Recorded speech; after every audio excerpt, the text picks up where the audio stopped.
الله الحمد لله رب العالمين والعاقبة للمتقين والصلاة والسلام على سيد المرسلين وعلى آله وأصحابه أجمعين أما بعد فأعوذ بالله من الشيطان الرجيم بسم الله الرحمن الرحيم قال يا أيها الملأ أيكم يأتيني بعرشها قبل أن يأتوني مسلمين صدق الله مولانا العظيم وبلغنا رسوله النبي الأمين الكريم ونحن على ذلك لمن الشاهدين والشاكرين والحمد لله رب العالمين۔ ایک مرتبہ نبی اور آل نبی کی بارگاہ میں بآواز بلند درود و سلام کا نذرانہ پیش فرمائیے۔ صلی اللہ علی النبی الامی و آلہ صلی اللہ تعالی علیہ وسلم۔ حضرات، ہماری اور آپ کی مشترکہ خوش نصیبی ہے کہ ہم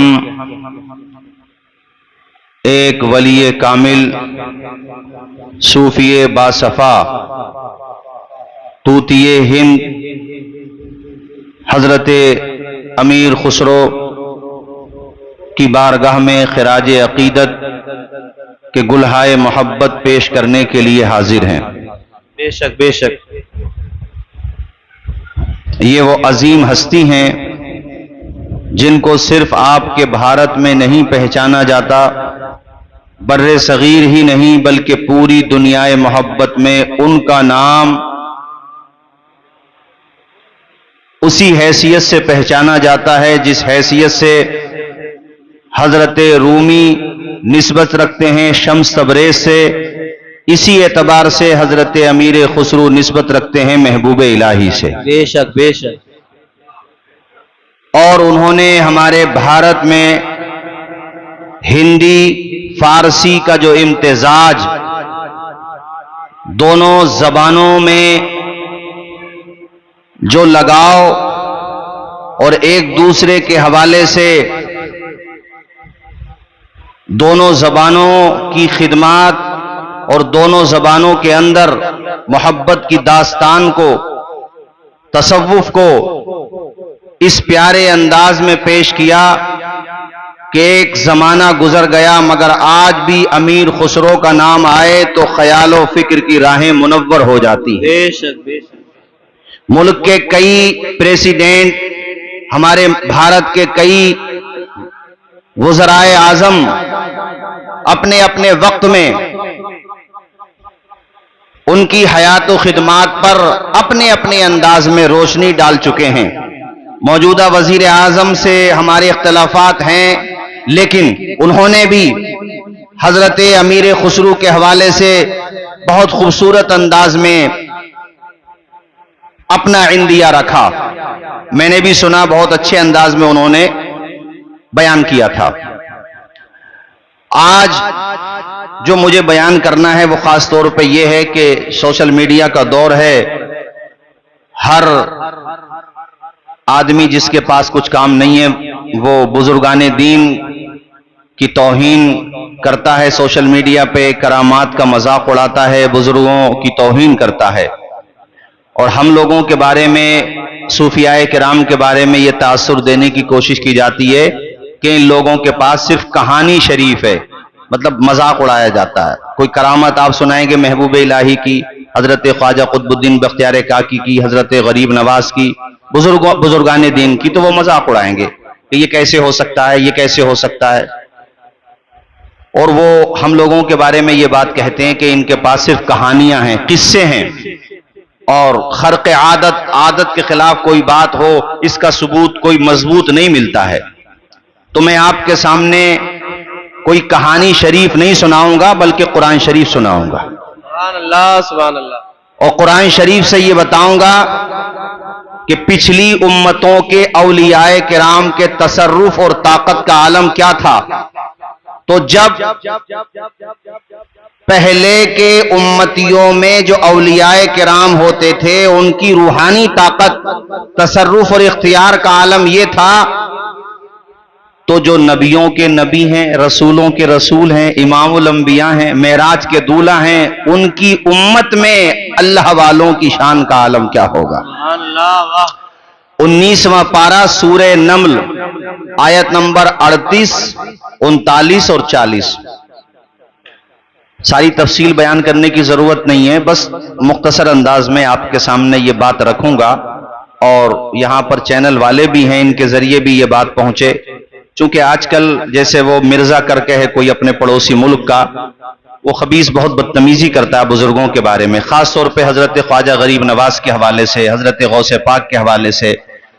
تو میں یہ بتانا چاہتا ہوں اپنے جوانوں کو کہ جو اللہ والا ہو جاتا ہے نا، اس کو عقل کے ترازو پہ مت تولو، اسے سمجھنے کے لیے حضرت امیر خسرو کا عشق چاہیے۔ آپ شمس تبریز کو تب سمجھیں گے جب حضرت رومی کی ذہنیت سے انہیں دیکھیں گے۔ اب جو نابینا ہے اسے کیا نظر آئے گا دن میں؟ اس کو نظر نہیں آئے گا۔ اللہ والوں کو سمجھنے کے لیے آپ اپنے عقل کے گھوڑے پہ بیٹھیں گے تو ٹھوکریں ہی کھائیں گے۔ قرآن پاک سنا رہا ہوں، یہ کہانی شریف نہیں ہے، قرآن شریف ہے۔ ذالک الکتاب لا ریب فیہ، اس میں آپ شک بھی نہیں کر سکتے، شک کی گنجائش بھی نہیں ہے۔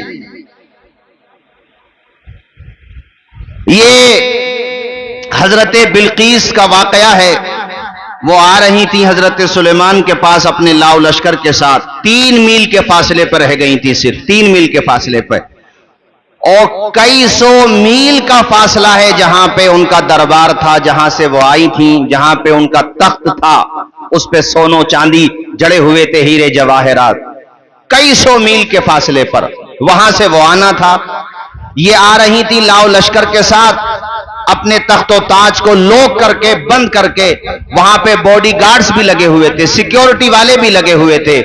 اللہ کے پیغمبر نبی ابن نبی حضرت سلیمان علیہ السلام کے ذہن میں یہ بات آئی کہ بلقیس آنے والی ہیں، تو کیوں نہ وہ تخت جس پہ بیٹھ کے وہ فیصلے کرتی ہیں، ان کے آنے سے پہلے پہلے میں دربار میں منگوا لوں، تاکہ وہ میرے دربار کی یہ شان دیکھیں کہ یا اللہ جو تخت وہاں بند تھا وہ یہاں کیسے آ گیا۔ تو جب وہ یہ شان دیکھیں گی، نبوت کا یہ معجزہ دیکھیں گی، متاثر ہو جائیں گی اور ان کے دل پہ اثر پڑے گا۔ اب انہوں نے اپنے دربار میں اعلان کیا، فرمایا کہ کون ہے تم میں جو وہ تخت لے کے آئے بلقیس کا؟ ان کے مطیع و فرما بردار ہو کر آنے سے پہلے، اب بتاؤ 3 میل کے فاصلے پر حضرت بلقیس ہیں، ان کے ساتھ لاؤ لشکر ہے، وہ آنے والے ہیں، اور وہ کہہ رہے ہیں کہ مجھے وہ تخت ان کے آنے سے پہلے چاہیے۔ انہوں نے دربار میں اعلان کر دیا۔ سوشل میڈیا کے ذریعے جہاں تک بھی بات جائے ان کو بتا دوں، یہ کہانی شریف نہیں ہے، قرآن شریف ہے۔ آپ انکار کریں گے دائرہ اسلام سے خارج ہو جائیں گے۔ یہ کسی مولانا کی ذاتی رائے نہیں ہے، یہ قرآن مجید ہے۔ جانتے ہو کیا ہوا میرے بھائیوں؟ حضرت سلیمان علیہ السلام نے جب فرمایا، قرآن کہتا ہے آیت نمبر 39، قال عفریت من الجن انا آتیک بہ قبل ان تقوم من مقامک، ایک جن کھڑا ہوا طاقتور، اور اس نے کہا کہ حضور آپ مجھے اجازت دیں تو آپ کی مجلس ختم ہونے سے پہلے پہلے بلقیس کا تخت آپ کے دربار میں ہوگا۔ ان کی محفل لگتی تھی صبح سے دوپہر تک، دوپہر سے شام تک، یعنی صرف چند گھنٹوں میں وہ آپ کے دربار میں آ جائے گا۔ حضرت سلیمان علیہ السلام نے کہا نہیں، اس سے جلدی مجھے چاہیے۔